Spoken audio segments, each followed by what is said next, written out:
বিয়েবাড়ি থেকে ফেরার পথে দুর্ঘটনা। ঘটনাটি ঘটেছে বামনগোলা ব্লকের ডাঙ্গাপাড়া এলাকায়। ছাগলকে বাঁচাতে গিয়ে বরযাত্রী বোঝাই গাড়িটি নিয়ন্ত্রণ হারিয়ে গাছে ধাক্কা মেরে উল্টে গুরুতর আহত হয় 27 জন। গ্রামবাসীরা আহতদের উদ্ধার করে এবং তড়িঘড়ি বামনগোলা থানায় খবর দিলে পুলিশই আহতদের মদিপুকুর গ্রামীণ হাসপাতালে নিয়ে যান। আহতদের মধ্যে 5 জনের অবস্থা আশঙ্কাজনক হওয়ায় মালদা মেডিকেল কলেজ হাসপাতালে পাঠানো হয়। আহতদের পরিবার সূত্রে জানা যায় যে বৃহস্পতিবার মদ্যাবতী গ্রামের এক আদিবাসী যুবকের বিয়ে ছিল গাজলের পান্ডু এলাকায়।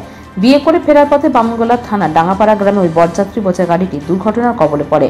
আহতদের সকলেরই বাড়ি বামনগোলা ব্লকের মদনাবতী গ্রামে। এই ঘটনায় এলাকায় তীব্র চাঞ্চল্য ছড়িয়েছে। গোটা ঘটনার তদন্তে নেমেছে বামনগোলা থানার পুলিশ।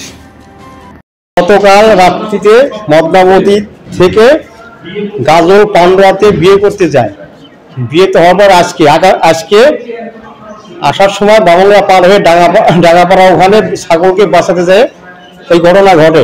পিক আপ ওখান থেকে পুলিশ প্রশাসন সবাইকে নিয়ে আসে। এখানে আনার পরে 22 জন এখানে হাসপাতালে ভর্তি হতে 5 জনকে মালদা নিয়ে গেছে।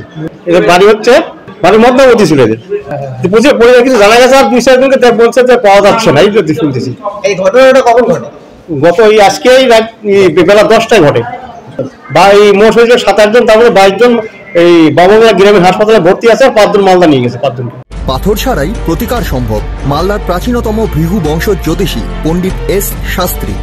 দাম্পত্য সমস্যা, বিবাহে বাধা, ব্যবসায় অবনতি, পরীক্ষায় অকৃতকার্যতা, ভাগ্য গণনা, কোষ্ঠী বিচার, ঠিকুচি গোষ্ঠী এবং মৃত্যু ছাড়া সকল সমস্যার সমাধানের জন্য যোগাযোগ করুন জগদম্বা জ্যোতিষ কেন্দ্র, বিবেকানন্দ স্কুলের পাশে, মালদা।